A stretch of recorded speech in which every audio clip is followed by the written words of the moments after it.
Hello everyone, welcome back to my YouTube channel.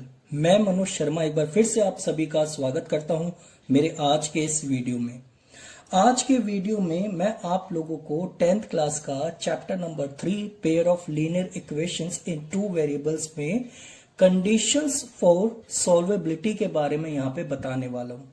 जी हाँ, आप लोगों ने अभी तक जो क्वेश्चंस करे हैं उसमें आप लोगों ने देखा होगा, हमने एलिमिनेशन मेथड किया, सब्स्टिट्यूशन किया, उसके बाद हमने क्रॉस मल्टीप्लिकेशन मेथड किया, फिर हमने कुछ स्पेशल क्वेश्चंस करे। तो आज के इस वीडियो में हम जानेंगे कंडीशंस फॉर सॉल्वेबिलिटी के बारे में।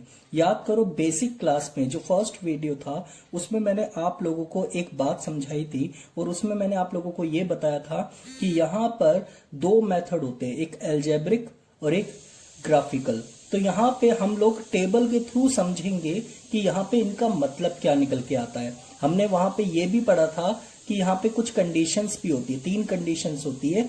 अब हम इन्हीं तीनों कंडीशंस को यहाँ पे डिटेल में करेंगे और साथ ही साथ इन कंडीशन से रिलेटेड कुछ क्वेश्चंस भी यहाँ पे करेंगे। तो सबसे पहले हम ये समझ लेते हैं, ये जो टेबल बना रखी है मैंने, आप इसको अच्छे से समझो।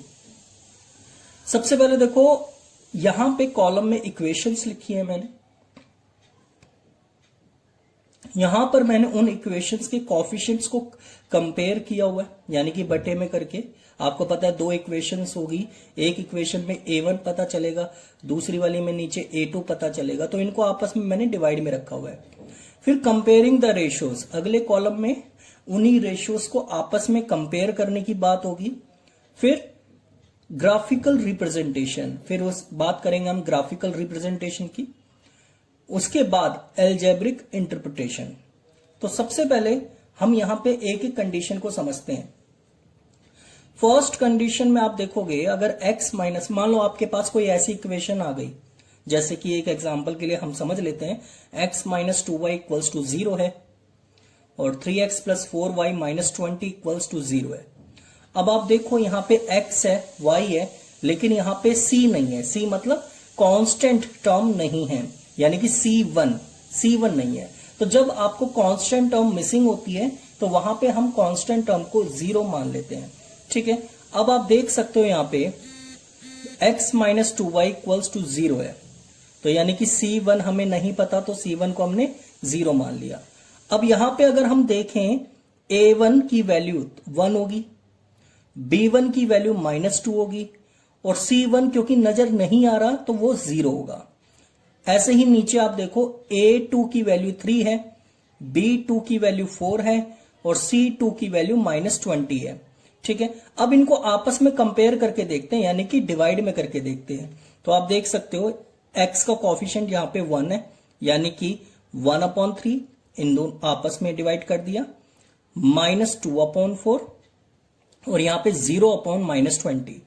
तो यहां पे जब कंपेयर किया हमने इन तीनों को आपस में, तो हमें पता चला कि यहां पे 1/3 और माइनस का 2/4, ये दोनों कहीं से भी एक दूसरे के बराबर नहीं होते। ठीक है, और ये तो आपका नोटिफाई नहीं आ रहा है। तो यहां पर आप देखोगे कि ये दोनों एक दूसरे के बराबर नहीं है, तो मैं कह सकता हूं a1/a2 not equals to b1/b2। तो जब हम इसका ग्राफ बनाएंगे इन दोनों इक्वेशंस का यूज करके, तो हमेशा याद रखना, ग्राफ आपका इंटरसेक्टिंग लाइंस बनेगा। कैसे बनेगा आपका? Intersecting lines. इंटरसेक्टिंग लाइंस का मतलब, आपने ग्राफ बनाया, मान लो एक लाइन ऐसे जा रही है, दूसरी लाइन मान लो ऐसे चले गई, दोनों कहीं ना कहीं पॉइंट पे इंटरसेक्ट कर रहे हैं, इसी को हम बोलते हैं इंटरसेक्टिंग लाइंस। ठीक है, ये मैंने आपको फर्स्ट वीडियो में भी बताया था। उसके बाद लेकिन अगर एल्जेब्रिक इंटरप्रिटेशन निकालते हैं, मतलब अगर एलिमिनेशन मेथड या सब्स्टिट्यूशन या कोई सा भी मेथड यूज करते हैं, तो वहां पे आपका इसको माना जाता है एग्जैक्टली 1 सॉल्यूशन, यानी कि इस कंडीशन को ग्राफिकली में इस नाम से जाना जाता है और एल्जेब्रिक इंटरप्रिटेशन में एग्जैक्टली 1 सॉल्यूशन के नाम से जाना जाता है। इसे हम यूनिक सॉल्यूशन भी कहते हैं। एग्जैक्टली 1 सॉल्यूशन को हम क्या कहते हैं? Unique solution. ठीक है, बात समझ में आ गई। अभी कंसिस्टेंट का क्या मतलब होता है ये मैं आपको अभी थोड़ी देर में बताऊंगा। उसके बाद अब आ जाओ आप नीचे सेकंड कंडीशन पर। अब आप देखो, फिर से हमने रैंडम कोई इक्वेशन ली हुई है अपनी तरफ से, 2x plus 3y minus 9 equals to 0 है। ऐसे ही 4x plus 6y minus 18 equals to 0 है। तो यहां पर आप देख सकते हो a1 अपॉन a2 यानी कि 2 upon 4, 3 upon 6 minus 9 upon minus 18, क्योंकि यहां पे a1 2 है और b1 3 है, c1 माइनस का 9 है।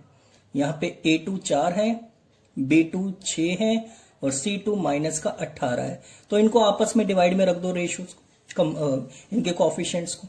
तो आपने देखा रेशो में रखा, तो यहां पे पता चल रहा है हमें 2 अपॉन 4 को सॉल्व करेंगे तो 1/2 आएगा, इसको भी सॉल्व करेंगे 1/2 आएगा, यहां पे माइनस से माइनस कटा और इसको भी सॉल्व करेंगे तो 1/2 आ जाएगा। ठीक है, यहां तक आप लोगों को बात अच्छे से समझ में आ रही होगी और आप लोग देख भी पा रहे हो। फिर जब हमने देखा तो यहां पे तो ये तीनों ही बराबर आ गए, क्योंकि 1/2 1/2 1/2। तो इसको हम बोलते हैं कोइंसिडेंट लाइंस, यानी कि ग्राफिकल इंटरप्रिटेशन में अगर इस कंडीशन को कुछ नाम देना होगा तो हम नाम क्या देंगे इसे, कोइंसिडेंट लाइंस। ठीक है, ऐसे ही अगर अलजेब्रिक इंटरप्रिटेशन में इसे नाम देना होगा तो इसको बोलते हैं इनफाइनेटली मैनी सॉल्यूशंस। तो यानी कि कहने का मतलब ये है, अगर आपसे ये पूछ लिया जाए कि इनफाइनेटली मैनी सॉल्यूशंस की कंडीशन क्या है, तो आप बताओगे a1 upon a2 equals to b1 upon b2 equals to c1 upon c2। या फिर आपसे ऐसा भी पूछा जा सकता है, इंटरसेक्टिंग लाइंस की कंडीशन बताओ, तो आप क्या बोलोगे, a1 upon a2 not equals to b1 upon b2। इसलिए आपको ये कंडीशंस याद होनी चाहिए। ठीक है, थर्ड कंडीशन में आ जाते हैं। आपको दिया हुआ है x plus 2y minus 4 equals to 0। दूसरी इक्वेशन दी गई है 2x plus 4y minus 12 equals to 0। यहां से a1 की वैल्यू पता चल जाएगी 1 है, b1 की वैल्यू 2 है, c1 की वैल्यू माइनस 4 है। ऐसे ही यहां पे a2 की वैल्यू 2 है, b2 की वैल्यू 4 नजर आ रही है आपको और c2 की वैल्यू माइनस का 12 है। तो अब इनको आपस में डिवाइड में रख दो, 1 अपॉन 2, 2 अपॉन 4 और इसको भी हम डिवाइड में रख देंगे, माइनस 4 अपॉन माइनस 12। जब इनको सॉल्व किया जाएगा तो 1 अपॉन 2, ये भी 1 अपॉन 2, बट ये बराबर नहीं आ रहे, तो हम कह सकते हैं a1 अपॉन a2 बराबर b1 upon b2 not equals to c1 upon c2। और इसको हम अगर बोलेंगे ग्राफिकल रिप्रेजेंटेशन में तो इसको बोला जाएगा पैरेलल लाइंस। यानी कि जब हम ग्राफ बनाएंगे इसका, तो इसका ग्राफ कुछ इस तरीके से बन सकता है, यानी कि मान लो एक लाइन यूज करी ऐसे बन गया और दूसरी लाइन यूज करी उसका ऐसे बन गया, तो यानी कि ये पैरेलल लाइंस बन जाती है। जब पैरेलल लाइंस बनती है तो उसकी कंडीशन ये वाली होती है। तो आप याद रख लेना इस चीज को। और अगर एल्जेब्रिक इंटरप्रिटेशन में देखेंगे हम तो इसको बोलते हैं नो सॉल्यूशन। आप देखो जब ये लाइन पैरेलल है तो इसका मतलब ये एक दूसरे को इंटरसेक्ट नहीं करेगी, और जब लाइंस आपस में इंटरसेक्ट करेगी ही नहीं तो ऐसे केस को हम नो सॉल्यूशन कहते हैं। ठीक है, यानी कि यहां तक आपको बात समझ में आ गई। और इसका भी अगर हम ग्राफ की बात करें तो आप देखो, मान लो मैंने फर्स्ट इक्वेशन यूज करी, उसका ग्राफ ऐसे बन गया, और मैंने जब दूसरी इक्वेशन यूज करी उसका ग्राफ भी इसी के ऊपर बन रहा है, इसी लाइन के ऊपर। तो जब लाइन के ऊपर लाइन बन जाती है तो इसे हम बोलते हैं कोइंसिडेंट लाइंस। और इसमें आपको ये पता होना चाहिए कि इस लाइन पर आने वाले जितनी भी वैल्यूज होंगी x की और y की, ये हमेशा इन्फिनिटी होगी, यानी कि इनके सॉल्यूशंस होंगे इनफाइनेटली मैनी सॉल्यूशंस। ठीक है, तो यानी कि आपको ये टेबल अच्छे से याद रख लेनी है ताकि आपको कोई दिक्कत ना हो। जैसे कि मैं आपसे पूछता हूं इंटरसेक्टिंग लाइंस की कंडीशन बताओ, तो आप क्या बोलोगे, a1 upon a2 not equals to b1 upon b2। अगर मैं आपसे पूछता हूं एग्जैक्टली वन सॉल्यूशन की कंडीशन बताओ, तो आप क्या बोलोगे, a1 upon a2 not equals to b1 upon b2। ठीक है, आपसे अगर मैं पूछता हूं कि ग्राफिकल रिप्रेजेंटेशन में पैरेलल लाइंस की क्या कंडीशन होती है, तो आपका आंसर क्या होगा, a1 अपॉन a2 बराबर b1 upon b2 not equals to c1 upon c2। ठीक है, अब बात आ जाती है, यहां पे मैंने लिखा हुआ कंसिस्टेंट, कंसिस्टेंट, इनकंसिस्टेंट। तो मैं आपको बता दूं इसके बारे में, जिनके सॉल्यूशंस निकल जाते हैं x और y के वैल्यूज आ जाती है तो उनको कंसिस्टेंट कहा जाता है। यानी कि यहां पे भी आप देखोगे एग्जैक्टली वन सॉल्यूशन तो आ ही रहा है, यानी कि x की भी वैल्यू पता चल जाएगी और y की भी। तो इसको हम कंसिस्टेंट कहेंगे। यहां पे भी आप देखोगे बहुत सारी वैल्यूज निकलेगी, इसलिए इसको इनफाइनेटली मैनी सॉल्यूशंस कहते हैं, इसलिए इसको भी कंसिस्टेंट कहा गया, क्योंकि सॉल्यूशंस तो यहां से भी मिल ही रहे हैं हमें। x की भी वैल्यू अनंत तक निकल सकती है, y की वैल्यू भी अनंत तक निकल सकती है, लेकिन यही केस ऐसा है यहां पे ना तो x की पता चल पाएगी वैल्यू, ना y की पता चल पाएगी वैल्यू, क्योंकि ये दोनों ग्राफ एक दूसरे से इंटरसेक्ट नहीं कर रहे हैं, इसलिए इसको हम इनकंसिस्टेंट कहते हैं। ठीक है, तो मैं उम्मीद करता हूं आपको ये टेबल बहुत अच्छी तरीके से समझ में आ गई होगी। अब हम स्टार्ट करने जा रहे हैं NCERT एक्सरसाइज 3.2। अगर किसी के पास बुक नहीं है तो कोई बात नहीं, टेंशन वाली बात नहीं है, क्वेश्चंस मैंने नोट किए हुए हैं। ठीक है, चलिए हम शुरू करते हैं NCERT एक्सरसाइज 3.2 का question number 2।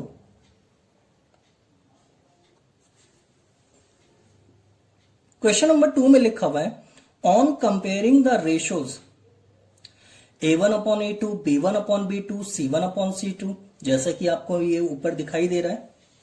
Find out whether the lines representing the following pair of linear equations intersect, यहां पे आप देख सकते हो intersect at a point, or parallel और कोइंसिडेंट। मतलब आपसे तीनों कंडीशंस पूछ रहा है, आपको इक्वेशंस दी जाएगी, आपसे सीधा सीधा ये पूछ रहा है कि इन तीनों में से कौन सी कंडीशन सेटिस्फाई हो रही है। ठीक है ना, तो आप देखो, मान लो फर्स्ट पार्ट में आपको दिया गया ये 5x माइनस 4y माइनस का 8 equals to 0, 7x plus 6y minus का 9 इक्वल्स टू 0। तो आप देखो यहां से प्रेजेंटेशन आपको ऐसी देनी है पेपर में भी। ठीक है ना, A1 की वैल्यू 5 है, B1 की वैल्यू -4 है, C1 की वैल्यू माइनस का 8 है। ठीक है, आपको मैं बता दूं जो भी मैं सॉल्यूशंस करवाता हूं आप ऐसे ही प्रेजेंटेशन देकर आना पेपर में भी। ठीक है, ये इतनी प्रेजेंटेशन सफिशिएंट है। A2 की वैल्यू 7 है, B2 की वैल्यू 6 है, C2 की वैल्यू कितनी होगी, माइनस का 9। अब आप रेशोस में रख दो, A1/A2 निकालो 5/7 आ गया, B1/B2 निकालो माइनस का 4/6 आ गया, C1/C2 निकालो माइनस का 8 माइनस का 9 आ गया। ठीक है, अब आप देख सकते हो क्लियरली A1/A2 यानी कि 5/7 कहीं से भी -4/6 के बराबर नहीं है, तो हम लिखेंगे A1/A2 not equals to B1/B2, दस गिवन लाइंस आर इंटरसेक्टिंग। ये देखो इंटरसेक्टिंग आपको नजर आ रही होगी। ठीक है ना, फर्स्ट कंडीशन सेटिस्फाइड हो गई। ठीक है, आगे देखते हैं हम एक और पार्ट जिसमें आपको थोड़ा सा और मजा आने वाला है। इन क्वेश्चंस में काफी आसान माने जाते हैं, और अब आप लोग साथ के साथ मन में सोचते रहना कि इसका आंसर क्या हो सकता है। ठीक है ना,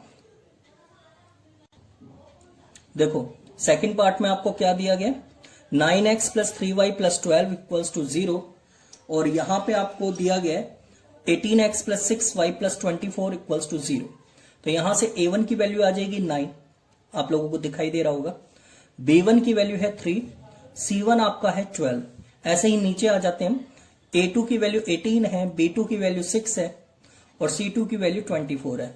अब आप क्या करोगे, यहां पे रेशोस में रखते चले जाओ, A1/A2 यानी कि 9/18 हो जाएगा, B1/B2 यानी कि 3/6 हो जाएगा, C1/C2 यानी कि 12/24 हो जाएगा। अब जब हम इन सबको सॉल्व करेंगे तो यहां से भी 1/2 आ जाएगा, यहां से भी 1/2 आ जाएगा, यहां से भी 1/2 आ जाएगा क्लियरली।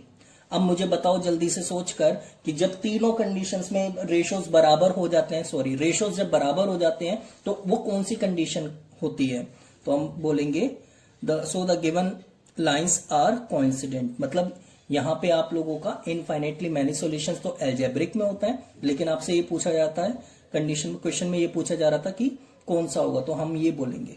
ठीक है ना, कोइंसिडेंट। उसके बाद थर्ड पार्ट में आप देख सकते हो, कंडीशंस आप अपने माइंड में रखना, या फिर आप हो सकता है आप स्क्रीनशॉट ले लेना कंडीशंस का। ठीक है ना, जिससे क्या होगा कि, या फिर आप लिख लेना, जैसा भी आप लोगों को ठीक लगे, बुक में भी दे रखी है वैसे तो जैसा भी आपको ठीक लगे आप वैसे कर सकते हो, ताकि आप कंडीशंस को अपने सामने रखकर फिर ये एग्जांपल्स करो, तो इससे क्या होगा कि कंडीशंस भी आप लोगों को याद हो जाएगी और ये क्वेश्चंस भी आपको समझ में आ जाएंगे। ठीक है ना, third part, 6x minus 3y plus 10 equals to 0, 2x minus y plus 9 equals to 0। तो a1 की वैल्यू 6 आ गई, b1 की वैल्यू -3 आ गई, c1 की वैल्यू 10 आ गई, a2 की वैल्यू 2 आ गई, b2 की वैल्यू -1 आ गई और c2 की वैल्यू 9 आ गई। ठीक है, नाउ a1 अपॉन a2 हमने किया 6 अपॉन 2, b1 अपॉन b2 किया -3 -1, c1 upon c2 10 upon 9। Clearly अब आप देखो यहां से भी 3 आ जाएगा, माइनस से माइनस कटा, यहां से भी 3 आ जाएगा। तो मैं कह सकता हूं a1 upon a2 equals to b1 upon b2 not equals to c1 upon c2, so the given lines are parallel. आपको कंडीशन याद आ रही होगी, जब ऐसा होता है तब हम उसको क्या बोलते हैं, पैरेलल। ठीक है, तो आपको ये पार्ट्स अच्छी तरीके से समझ में आ गए होंगे। कुछ और भी हम पार्ट्स देखते हैं ताकि आप लोगों को थोड़ा सा ये पार्ट स्ट्रांग हो जाए। ठीक है, आपको दिक्कत ना आए, इसलिए मैं करवा भी इस तरीके से रहा हूं, आपको जरा सा भी कोई भी डाउट नहीं रहेगा। ठीक है, बस आप पूरा फोकस होके अच्छी तरीके से समझ के चलो चीजों को। ठीक है, रटना नहीं, समझ के चलो। कंडीशंस बस उसे याद रख लेनी है और कुछ नहीं करना। मैथ्स बहुत ज्यादा सिंपल है आपका 10th क्लास का। ठीक है, चलते हैं हम आगे कुछ और पार्ट्स की ओर। आगे अगर हम देखें तो आप देखोगे क्वेश्चन नंबर 3 है। क्वेश्चन नंबर 3 में लिखा है on comparing the ratios a1 upon a2, b1 upon b2 and c1 upon c2 find out whether the following pair of linear equations are consistent और इनकंसिस्टेंट। जरा जल्दी से बताओ मेरे को, कंसिस्टेंट और इनकंसिस्टेंट का मतलब क्या बताया था मैंने? हाँ, मैंने कंसिस्टेंट का मतलब ये बताया था कि जहां पे इक्वेशंस के सॉल्यूशंस निकल सकते हैं, यानी कि आपकी कंडीशन 1 और कंडीशन 2, जहां पे इनफाइनेटली मेनी सॉल्यूशंस होता है और यूनिक सॉल्यूशंस होता है, उनको हम कंसिस्टेंट कहते हैं। और जहां पे नो सॉल्यूशन हो जाता है यानी कि उसे हम बोलते हैं इनकंसिस्टेंट। तो यहां पे आप देख सकते हो first part 2x plus 3x plus 2y equals to 5 है, 2x minus 3y equals to 7 है। तो यहां से आप देखोगे a1 की वैल्यू आपकी 3 आ जाएगी। इस पार्ट में आपने क्या करना है, पहले 5 और 7 को इस तरफ लेके आ जाना है, क्योंकि आपको पता है इक्वेशन को लिखने की स्टैंडर्ड फॉर्म जो होती है उसमें क्या करते हैं, इधर वाली वैल्यूज को बॉर्डर के इस तरफ लेकर आना पड़ेगा। ठीक है ना, तो बॉर्डर के इस तरफ ले, उन्होंने बॉर्डर पार कर रखा है क्योंकि इस तरफ लेकर आ जाओ आप। तो 3x प्लस 2y माइनस 5, तो साइन चेंज हो जाते हैं, 2x minus 3y minus 7 equals to 0। Here a1 की वैल्यू आपको पता चल गई 3, b1 की वैल्यू पता चल गई 2, c1 की वैल्यू पता चल गई माइनस का 5, a2 है आपका 2, b2 है -3, c2 है माइनस का 7। ठीक है, नाउ तो आप देखोगे a1 a2 आपको पता चल गया 3 और 2 है, b1 2 है और b2 -3 है, c1 की वैल्यू -5 है और c2 की वैल्यू माइनस का 7 है। अब रेशो में आप रखोगे a1 अपॉन a2 बराबर ये हो जाएगा 3/2, b1 अपॉन b2 रखोगे तो 2 अपॉन -3, c1 अपॉन c2 रखेंगे हम तो माइनस का 5 अपॉन माइनस का 7। तो क्लियरली हम कह सकते हैं a1 upon a2 not equals to b1 upon b2। और आप जानते हो कि ये कंडीशन नंबर 1 है, जिसको हम कह सकते हैं यानी कि यूनिक सॉल्यूशंस होता है, यानी कि उसमें आप देखेंगे तो x और y निकाला जा सकता है, तो इसलिए हम इसे कह सकते हैं consistent. So the pair of linear equations are consistent, क्योंकि यहां से x की भी वैल्यू निकल सकती है और y की भी वैल्यू निकल सकती है, और जहां से वैल्यूज निकल सकती है उसे हम कंसिस्टेंट कहते हैं। ठीक है, सेकेंड पार्ट में आ जाओ आप। 2x minus 3y equals to 8 है, 4x minus 6y equals to 9 है। पहले आप लोगों ने क्या करना है कि इन वैल्यूज को जो कि बॉर्डर के उस तरफ है पहले इधर लेकर आ जाओ। ठीक है ना, यूपी चले गए ये लोग। तो आप देखोगे यहां पे लेकर आओगे 2x माइनस 3y माइनस का 8, 4x माइनस 6y माइनस का 9 इक्वल्स टू में 0 है। तो यहां पे आपको पता चलेगा a1 की वैल्यू 2 है, b1 की वैल्यू माइनस का 3 है और c1 की वैल्यू माइनस का 8 है। ऐसे ही यहां पे a2 की वैल्यू 4 है, b2 की वैल्यू -6 है, c2 की वैल्यू माइनस का 9 है। फिर आप क्या करो, इनको रेशियोस में रखो, a1 अपॉन a2 यानी कि 2 upon 4, -3 upon -6, c1 upon c2 यानी कि माइनस का 8 अपॉन माइनस का 9। तो आप देख सकते हो क्लियरली यहां पे सॉल्व करेंगे 1/2 आएगा, यहां पे सॉल्व करेंगे तो भी 1/2 आएगा, माइनस से माइनस क्योंकि कट जाएगा। तो हम कह सकते हैं A1 upon A2 equals to B1 upon B2 but not equals to C1 upon C2. So the pair of linear equations are inconsistent, क्योंकि ये कंडीशन नंबर 3 है जिसमें आप लोगों ने देखा होगा नो सॉल्यूशन निकलते हैं, जिसको हम पैरेलल लाइंस के बारे में आपको बताया था, ठीक है ना। और जिसमें कोई सॉल्यूशन निकलता ही नहीं उसी को तो हम नाम दे देंगे क्या, इनकंसिस्टेंट, ठीक है। चलो आगे करते हैं, कुछ और इसके पार्ट्स हम सॉल्व करते हैं ताकि आप लोगों को और अच्छी तरीके से समझ में आ जाए। मजा तो आ रहा होगा आप लोगों को काफी अच्छी तरीके से इन चीजों को समझने में, ठीक है। चलिए अब और आगे हम पार्ट्स देखते हैं इसके। देखो इसमें आपको दिया गया है इस थर्ड पार्ट में 3/2x plus 5/3y equals to 7 है, 9x minus 10y equals to में 14 है। फिर से आप लोगों ने क्या करना है, इन दोनों वैल्यूज को इस तरफ लेकर आ जाओ। तो यहाँ पे आप देखोगे 3/2x है प्लस 5/3y है माइनस का 7 इक्वल्स टू 0, ठीक है ना, ये कर देना आपने। फिर 9x है माइनस का 10y है माइनस का 14 है इक्वल्स टू में 0 आ गया। अब यहां से आप लोग देखोगे कि a1 की वैल्यू तो 3/2 है और b1 की वैल्यू है 5/3 और c1 आपका है माइनस का 7 और a2 की वैल्यू है 9, b2 की वैल्यू है माइनस का 10 और c2 की वैल्यू है माइनस की 14। तो नाउ a1 अपॉन a2 जब हम करेंगे तो आप क्या करोगे, देखो a1 अपॉन a2 जब हम रखेंगे ना तो यहां पे क्या होगा कि 3/2 है ना, तो ये 2 9 के मल्टीप्लाई में आ जाएगा, ठीक है। यानी कि 3/2 के नीचे अगर हम 9 को रखेंगे तो ऊपर 3 आ जाएगा और 2 जो होगा ना वो 9 के साथ मल्टीप्लाई में आ जाएगा। ऐसी b1 अपॉन b2 में होगा 5/3 है, 5 ऊपर ही रहेगा और 3 मल्टीप्लाई में आ जाएगा 10 के साथ, ठीक है, वो भी -10 के साथ। c1 अपॉन c2 ये तो सिंपल है, इसमें कोई प्रॉब्लम वाली बात नहीं है। अब इसे सॉल्व करेंगे 1/6 आ गया, तो यहां पे आप देख सकते हो इसे सॉल्व करेंगे माइनस का 1/6 आ गया और ये 1/2 है। Clearly a1 upon a2 not equals to b1 upon b2 है। So the pair of linear equations are consistent. इसको भी हम कंसिस्टेंट कहेंगे क्योंकि सॉल्यूशंस निकाले जा सकते हैं, क्योंकि आपको पता है कि ये यूनिक सॉल्यूशंस की कंडीशन है, ठीक है।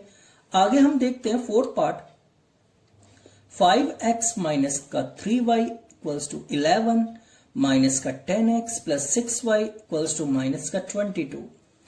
आपने क्या करना है, वी हैव, पहले इनको इधर लेकर आ जाओ, तो माइनस का 11 हो गया, ठीक है। अब मैंने यहां पे क्या किया है, आप इसको जरा ध्यान से समझना, ध्यान से समझो आप।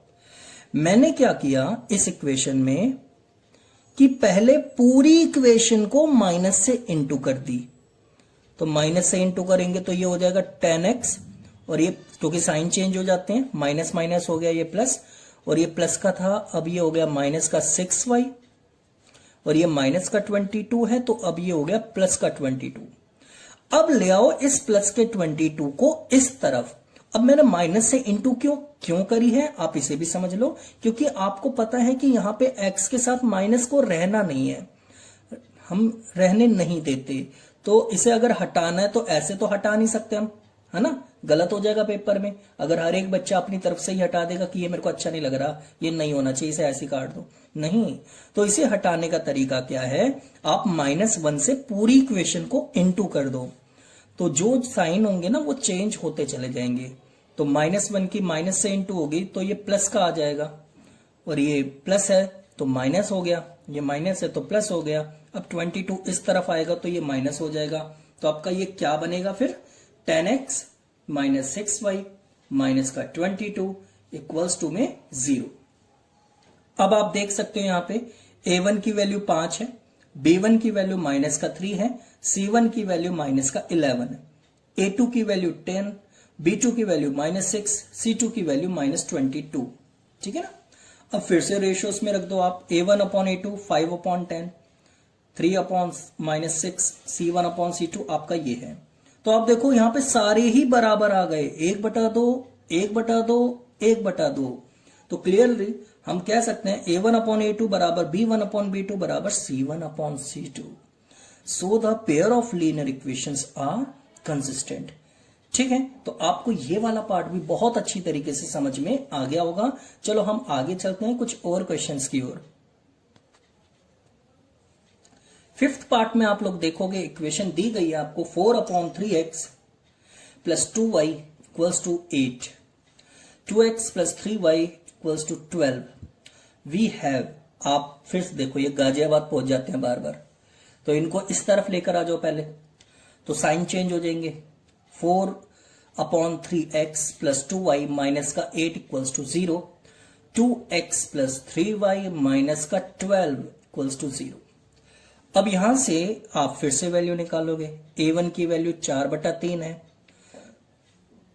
b1 की वैल्यू 2 है, c1 की वैल्यू माइनस का 8, a2 की वैल्यू 2 है, b2 की वैल्यू 3 है और c2 की वैल्यू है माइनस का 12।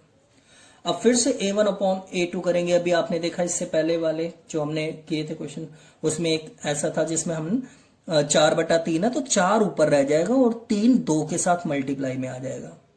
ठीक है ना, किया था ना हमने ऐसे, और यहां पे 2/3 रह गया और यहां पे हम इसे ऐसे लिख देंगे माइनस का 8/-12।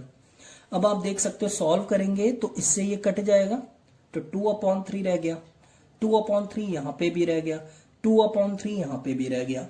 तो क्लियरली a1/a2 बराबर b1/b2 बराबर c1/c2। So the pair of linear equations are consistent. तो आपको ये वाला पार्ट भी बहुत अच्छे तरीके से समझ में आ गया होगा। ठीक है, आगे चलते हैं, हम कुछ और नए क्वेश्चंस देखते हैं इन्हीं कंडीशंस के। ठीक है ना, काफी अच्छे लग रहा होगा ना आप लोगों को ये सारे क्वेश्चंस, काफी इजी भी लग रहा होगा आप लोगों को, लगा होगा कि हाँ ये क्वेश्चंस तो काफी ज्यादा सिंपल है। कॉन्सेप्ट क्लियर होना जरूरी है, क्योंकि मेरा ये मानना है कि 1000 क्वेश्चंस कर लो बट आपके कॉन्सेप्ट्स क्लियर नहीं है, लेकिन अगर आपने कॉन्सेप्ट्स अपने पक्के कर लिए तो आप 1000 क्या 10,000 क्वेश्चंस कर लोगे। तो ये मैटर नहीं करता कि आप कितने क्वेश्चंस करते हो, मैटर ये करता है कि उन क्वेश्चंस को करने के लिए जो कॉन्सेप्ट होता है या जो फॉर्मूले होते हैं वो आपके पक्के हैं या नहीं। अगर वो आपके पक्के हैं तो ये समझ लो चाहे क्वेश्चन कहीं से भी क्यों ना आ जाए, आप वो आसान तरीके से कर सकते हो, इजीली कर सकते हो। ठीक है, चलो हम आगे चलते हैं कुछ और क्वेश्चंस की ओर। अब हम आ जाते हैं एनसीईआरटी एक्सरसाइज 3.5। तो आप देखोगे 3.5 एक्सरसाइज में क्या बात बताई गई है। कहता है कि which of the following pair of linear equations has unique solutions, no solution और infinitely many solutions. In case there is a unique solution, find it by using cross multiplication method. तो क्वेश्चन तो आपको समझ में आ गया होगा कि इसमें फिर से वही चेक करना है हमने कि ये नो सॉल्यूशन है या यूनिक सॉल्यूशन है या फिर इनफाइनेटली मैनी सॉल्यूशंस हैं। अब तो आपको कंडीशन समझ में आ गई होगी। चलिए हम शुरू करते हैं एक एक करके। ठीक है, फर्स्ट पार्ट देखो, x minus 3y minus 3 equals to 0, 3x minus 9y minus का 2 इक्वल्स टू 0। तो वी हैव, तो इसे हमने फिर से ऐसे ही लिख लिया, कोई प्रॉब्लम वाली बात नहीं है, दोबारा लिख लेंगे तो कोई दिक्कत वाली बात थोड़ी ना है, ये तो क्वेश्चन था। हेयर a1 की वैल्यू 1 आ गई, जिसके साथ कोई नहीं होता वहां 1 होता है, सॉरी ये मजाक था। x के साथ कुछ नहीं है तो वहां 1 है, ये कहना चाह रहा था मैं। ठीक है, उसके बाद b1 की वैल्यू है माइनस का 3, c1 की वैल्यू है माइनस का 3, a2 3 है, b2 माइनस 9 है, c2 माइनस 2 है। नाउ a1/a2 करेंगे 1/3 आ गया, ओ माय गॉड। b1/b2 करेंगे, ऐसे करके आप सॉल्व करोगे तो ये भी 1/3 आ जाएगा, और इसे सॉल्व करेंगे तो 3/2। आप देखो नीचे मैंने सॉल्व भी कर दिया, 1/3 माइनस से माइनस कटा, 1/3 और 3/2। Clearly a1/a2 equals to b1/b2 but not equals to c1/c2। तो आप देख सकते हो, so the pair of linear equations has no solutions, क्योंकि आपको पता है, दिखाई दे गया ना आपको, अब तो पता चल जाएगा आपको देखते साथ ही बस। अब तो आपको ये समझ में आ गया होगा कि जब भी ऐसा कुछ हो तो कौन सी कंडीशन लगती है, कौन सी कंडीशन नहीं लगती। अब आप ये सब आपके दिमाग में छप गया होगा कि अच्छा ये कंडीशन है, अब तो ये नो सॉल्यूशन ही होगी। ठीक है, आगे चलते हैं। Second part, 2x plus y equals to 5, 3x minus 2y equals to 8। We have, border के उस तरफ चले गए, फिर से ये मानते तो है नहीं मेरी बात ये। अब इधर लेकर आ जाओ इन्हें, तो साइन चेंज हो जाएंगे, -5 -8। तो आप देखोगे हेयर a1 की वैल्यू 2 है, b1 की वैल्यू 1 है, c1 की वैल्यू -5 है, a2 की वैल्यू है 3, b2 की वैल्यू है 2 और c2 की वैल्यू है -8। फिर से रेशियोस में रखो, a1/a2 निकाला 2/3, b1/b2 निकाला 1/2, c1/c2 निकाला तो हमने -5/-8। Clearly a1/a2 not equals to b1/b2, so the pair of linear equations has unique solution. Oh my God! और इस क्वेश्चन में ये कहा गया था कि अगर वो यूनिक सॉल्यूशन है तो उनके x और y की वैल्यू भी निकालो, लेकिन क्रॉस मल्टीप्लिकेशन मेथड यूज करके। पता है ना आपको क्रॉस मल्टीप्लिकेशन मेथड कौन सा है? हाँ, वही जिसमें मैंने आपको मंत्र बुलवाया था एक, BCAB। तो यहां पे आप देखोगे XY1 BCAB यानी कि B1 C1 A1 B1 B2 C2 A2 B2। अब आप वैल्यूज रखते चले जाओ, आप देखोगे B1/B2 तो 1 और 2 है, C1 C2 आपका -5 -8 है, A1 A2 आपका है 2 और 3 और B1 B2 है आपका फिर से कितना 1 और 2। ठीक है, अब कुछ बच्चे क्या करते हैं कि जल्दबाजी में एक्साइटेड होकर वो ये ले लेते हैं, ये डिवाइड वाली चीज ही ले लेते हैं। यहाँ पे डिवाइड थोड़ी ना करना है, यहाँ पे हमने क्या डिवाइड करना सिखाया था इसमें? नहीं ना। तो आपने वैल्यूज रखनी है यहां से। ठीक है, अब आप देखो इसकी इससे मल्टीप्लाई करनी है, कर दी हमने।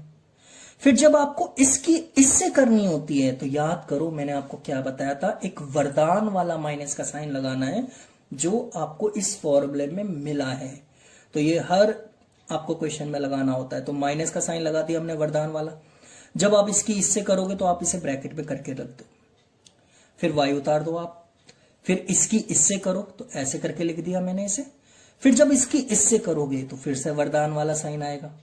ठीक है, तो -8 और माइनस का प्लस का 2, फिर 1 आ जाएगा ऊपर, इक्वल के साइन लगेंगे ध्यान रखना। ठीक है ना, तो 2 की 2 से करेंगे, फिर से वरदान वाला साइन आएगा, 3 की 1 से करेंगे। अब आप देखो x रह गया ऊपर, इसकी इससे करेंगे तो -8, माइनस माइनस प्लस तो ये 10, इसे सॉल्व करो -15 और ये माइनस माइनस प्लस यानी कि 16, ये आ गया 4 - 3। तो ये बच गया x/2 y/1 1/1। तो x/2 को भी इसके इक्वल रख देना है और y/1 को भी इसके इक्वल रख देना है, हमेशा इसके इक्वल ही रखना है।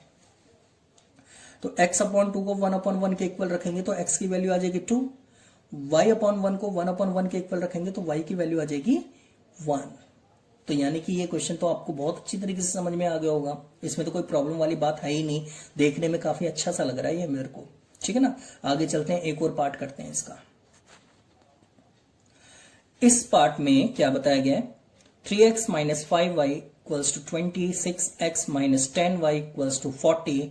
फिर से ये गाजियाबाद चलेगा, तो इधर लेकर आ जाओ इन्हें, साइन चेंज हो जाएंगे इनके। तो 6x - 5y - का 20 = 0, 6x माइनस का, सॉरी वो 3x था, 6x माइनस का 10y माइनस का 40 = 0। तो आप फिर से a1 वगैरह की वैल्यू छांट लो। यहाँ पे a1 की वैल्यू है 3, b1 की वैल्यू है -5, c1 की वैल्यू है -20, a2 की वैल्यू है 6, b2 की वैल्यू है -10, c2 की वैल्यू है -40।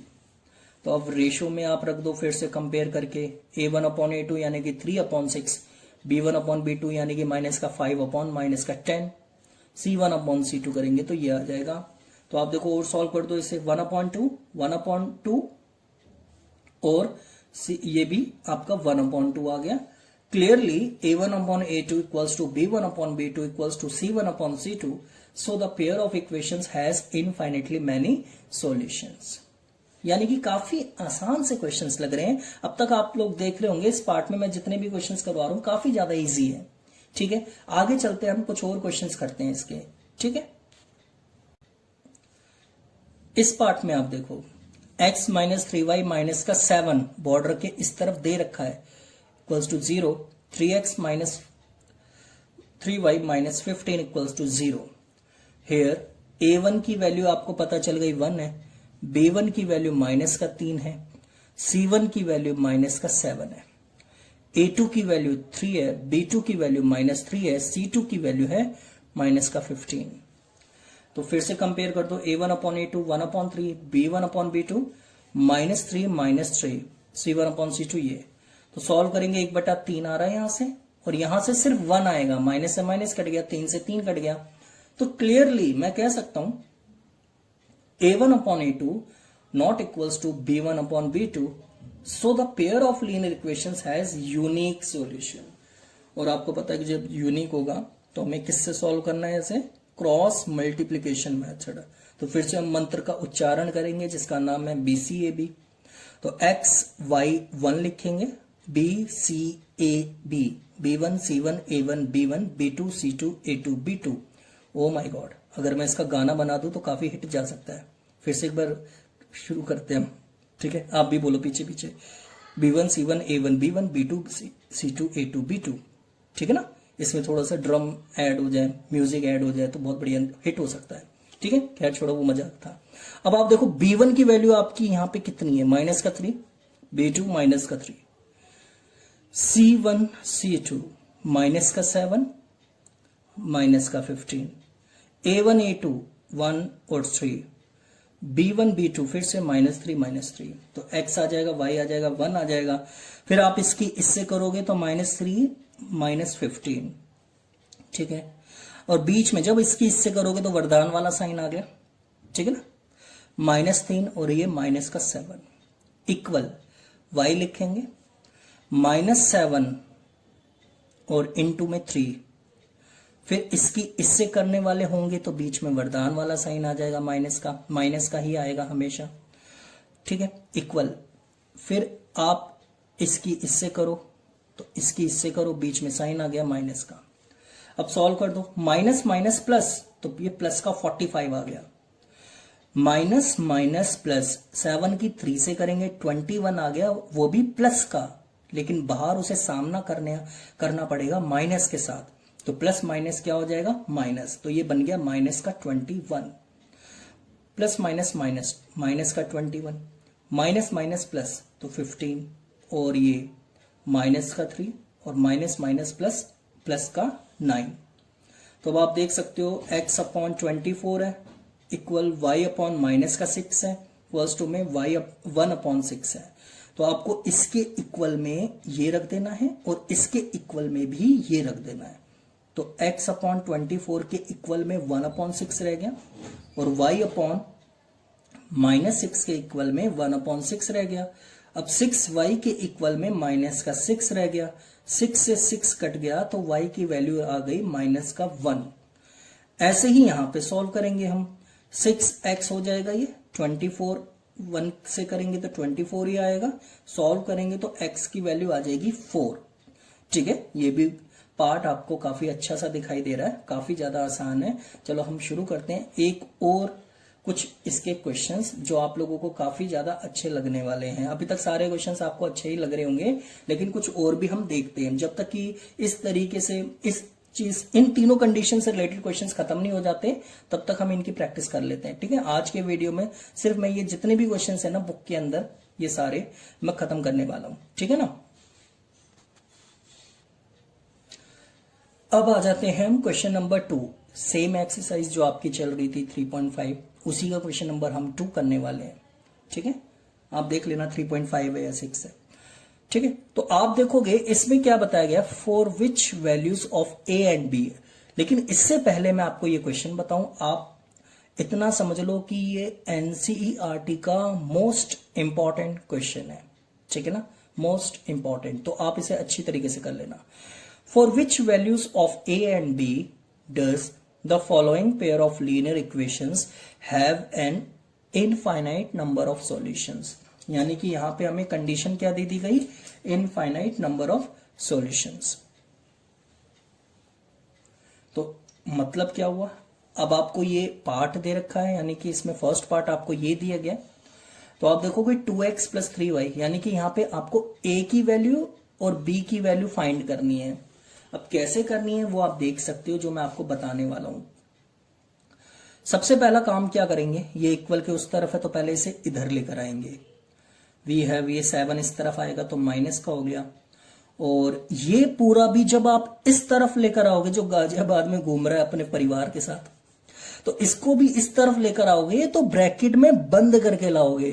जैसे कि किसी गाड़ी में बंद कर देते हैं ना, तो वैसे कोई इधर उधर नहीं हो जाता, ऐसे ही इसको भी ब्रैकेट में बंद करके लेकर आओगे ताकि अंदर के साइन चेंज ना हो जाए। जब भी हम किसी कुछ टर्म्स को ब्रैकेट में बंद करके लेकर आते हैं तो अंदर के साइन चेंज नहीं किए जाते। तो आप देखो मैं इसको इस तरफ लेकर आ गया तो अंदर के साइन चेंज नहीं हुए, ठीक है ना, हमेशा याद रखना। तो यहां पे इक्वल में 0 रह गया, ठीक है। अब यहां से a1 a2 b1 वगैरह की वैल्यू छांट लो आप। a1 की वैल्यू है 2, b1 की वैल्यू है 3, c1 की वैल्यू है माइनस का 7। ऐसे ही a2 की वैल्यू है a माइनस b, b2 की वैल्यू है a प्लस b और c2 की वैल्यू है minus 3a plus b minus 2। अब आपको वो रखनी है जो कंडीशन गिवन है। तो आप देखो कंडीशन क्या गिवन है, इनफाइनाइट नंबर ऑफ सॉल्यूशंस। और इसकी कंडीशन क्या होती है, द गिवन सिस्टम ऑफ, ये स्टेटमेंट लिखना पड़ेगा, the given system of equations have an infinite number of solutions if, कहता है कि किसी भी सिस्टम ऑफ इक्वेशंस के इनफाइनाइट नंबर ऑफ सॉल्यूशंस तब होते हैं जब a1 अपॉन a2 बराबर b1 अपॉन b2 के हो जाता है और यही बराबर हो जाता है c1 अपॉन c2 के।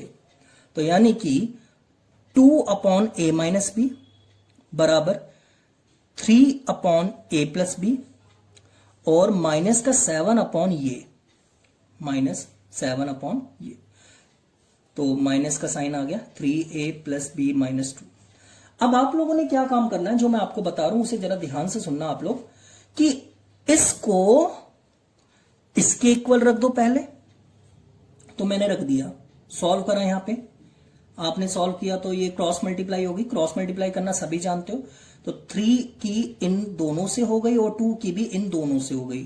तो 3a माइनस 3b इक्वल का sign 2a plus 2b multiply कर दी सीधा सीधा मैंने। फिर a वाले को एक साथ लिख लो, तो 3a, 2a उस तरफ है तो उसे इस तरफ लेकर आ जाओ, तो माइनस का 2a आ गया। और माइनस 3b को उस तरफ ले जाओ आप, तो 2b एक पहले से था प्लस का, और माइनस 3b जब इसका भाई भी इसके साथ आ जाएगा प्लस का वो भी, तो साइन चेंज हो जाएगा क्योंकि इसलिए। तो ये बन गया 5b। तो आप देखोगे 3a में से 2a जाएगा तो a की a बचेगा, तो a की वैल्यू यहां पर कितनी आ गई, 5b, और इसको मान लो इक्वेशन नंबर 1, ठीक है।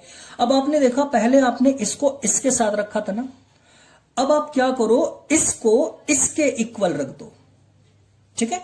हालांकि इसको भी इसके इक्वल रख सकते हो, मर्जी है आपकी, आंसर तब भी आएगा।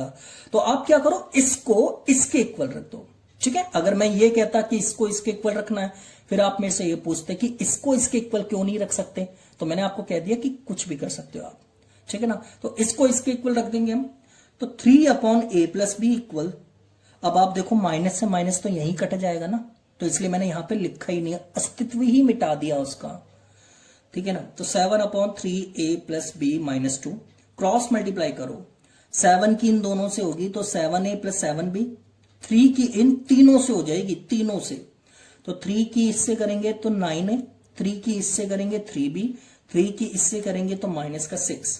फिर से a वाले को एक साथ लिखो, तो 9a इस तरफ है तो उधर इधर ले आओ इसे, तो 7a माइनस 9a, 7b है और ये 3b इधर घूम रहा है, उसे भी इस तरफ ले आओ, तो साइन चेंज हो जाएगा इसका, और माइनस 6 को उधर ही रहने दो, ठीक है ना, माइनस 6 को बॉर्डर के उस पार रहने दो, ठीक है।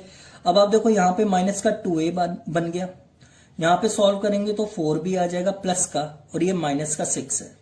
अब आपको पता है कि यहां पे माइनस रहना नहीं चाहिए, तो मैंने आपको अभी बताया था कि इसको हटाने का तरीका क्या होता है, पूरी इक्वेशन को -1 से इनटू कर दो।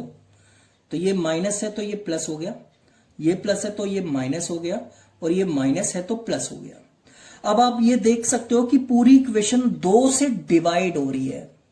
2 की टेबल तो आती होगी ना सभी को, तो ये पूरी इक्वेशन 2 से डिवाइड हो रही है। तो ये क्या बन जाएगा, a माइनस 2b, और ये इक्वल में है 3, और ये है इक्वेशन नंबर 2। अब आपकी जो फर्स्ट इक्वेशन आई थी ना, a बराबर 5b, दिखाई दे रहा है आप सभी को, तो a बराबर 5b को आप सेकंड इक्वेशन में पुट कर दो, जो आपकी सेकंड आई है ये वाली। तो आप रख दो a बराबर 5b इन इक्वेशन सेकंड, तो a माइनस 2b के इक्वल में 3 है, तो a की वैल्यू 5b है ना, तो रख दो 5b, माइनस का 2b पहले से ही चल रहा था यहां पे, और इक्वल में 3 है ही। तो आप देखोगे 5b में से 2b लेस करेंगे तो 3b आ जाएगा, और इक्वल में भी 3 है, तो 3 से 3 कट गया, तो b की वैल्यू क्या रह गई आपके पास, 1।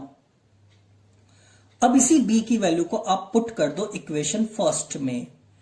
कहां है आपकी इक्वेशन फर्स्ट, ये रही, तो यहां रख दो आप पुट b बराबर 1 इन इक्वेशन फर्स्ट।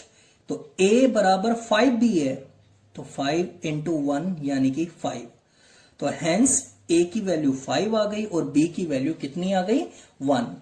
अब आपको भी समझ में आ गया होगा ये क्वेश्चन क्यों इंपॉर्टेंट है, ठीक है ना। इसलिए आप इसे अच्छे से इसकी प्रैक्टिस कर लेना।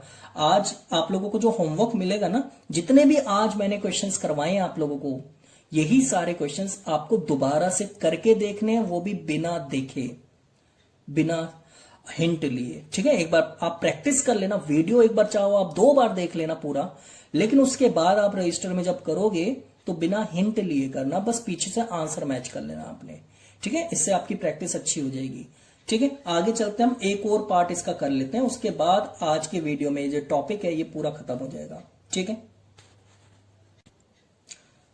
देखो इस सेकंड पार्ट में क्या लिखा है, for which value of k will the following pair of linear equations have no solution. Oh my god, यहां पे आपको क्या दे दिया गया, no solution, condition no solution की है। तो यानी कि 3x प्लस वाई बराबर 1 है, बॉर्डर के उस पार 2k माइनस 1 x है, k माइनस 1 y है ब्रैकेट के बाहर, 2k प्लस 1। तो पहला काम आप लोगों ने क्या करना, वही जो आपको पता ही है, जो गाजियाबाद घूम रहे हैं उसको इस तरफ लेकर आ जाओ, तो -1, और इसे भी ब्रैकेट में सजा के लेकर आना है, ठीक है ना, पूरे सम्मान के साथ। तो इधर ले आओ, अंदर वाला साइन चेंज नहीं होगा। अब यहां से a1 की वैल्यू आ गई 3, b1 की वैल्यू आ गई 1, c1 की वैल्यू आ गई -1, ऊपर दिखाई दे रहा होगा आप लोगों को। a2 की वैल्यू है 2k माइनस 1, b2 की वैल्यू है k माइनस 1, c2 की वैल्यू है -2k प्लस 1। फिर से आपको कंडीशन में लिखना होगा, अब की बार यहां पे k फाइंड करना है, ध्यान रखना आप। For the given system of equations will have no solution if a1 upon a2 equals to b1 upon b2 not equals to c1 upon c2। यही होती है ना कंडीशन। अब आप रखते चले जाओ इसे। तो सबसे पहले इसको इसके इक्वल रखेंगे हम। Now 3 upon 2k minus 1 equal 1 upon k minus 1, cross multiply करेंगे तो 3 की इन दोनों से मल्टीप्लाई हो जाएगी, तो 3k माइनस 3, और इसकी इधर करेंगे तो 2k माइनस 1। तो k वाले को एक साथ लिख लो, 2k इधर आ जाएगा, माइनस का हो जाएगा ये, और -3 उस तरफ चला जाएगा तो ये प्लस का हो जाएगा। तो यहां से k की वैल्यू आ गई आपकी 2। अब इसको इसके इक्वल रख दो आप, तो 1 upon k minus 1 not equals to 1 upon 2k plus 1, ठीक है ना। अब k की वैल्यू 2 पुट कर दो आप यहीं पे, तो पुट कर देंगे हम 1 upon 2 minus 1 not equals to 1 upon 2 into 2 plus 1। तो आप देखोगे 1 नॉट इक्वल्स टू 1 अपॉन 5 आ गया कि नहीं आ गया। और आप देखो इस कंडीशन में b1 upon b2 not equals to c1 upon c2 होना चाहिए, जो कि हो रहा है। यानी कि b1 upon b2 not equals to हो रहा है किसके, c1 अपॉन c2 के, क्योंकि ये c1 अपॉन c2 है और ये b1/b2 है। तो हमने k की वैल्यू जब पुट करी तो पुट करने के बाद पता चला कि यहां से तो आ गया 1 और इसे सॉल्व करके आ गया 1/5, जो कि कहीं से भी 1 जो है वो 1/5 के बराबर नहीं है। और एंड में एक स्टेटमेंट लिख देंगे, so for k equals to 2 the pair of equations have no solution. ठीक है ना। तो आज की क्लास में आप लोगों को मैंने बहुत सारे क्वेश्चंस बता दिए और कंडीशंस ऑफ सॉल्वेबिलिटी का पूरा कॉन्सेप्ट आप लोगों का क्लियर करवा दिया है। अब आपको कभी भी कंडीशंस ऑफ सॉल्वेबिलिटी में कोई प्रॉब्लम नहीं होगी। ठीक है। तो अगले वीडियो में मैं आप लोगों को कुछ और नई चीजें बताऊंगा, नए टॉपिक्स आप लोगों को बताऊंगा। बस आप लोगों से मेरी एक रिक्वेस्ट है, अगर आपको ये वीडियो पसंद आया तो आप इसे आगे तक शेयर कीजिए। ठीक है ना। उन स्टूडेंट्स तक जो 10th क्लास में हैं और जिनके कॉन्सेप्ट्स क्लियर नहीं हो पाते हैं या जिनको जरूरत है।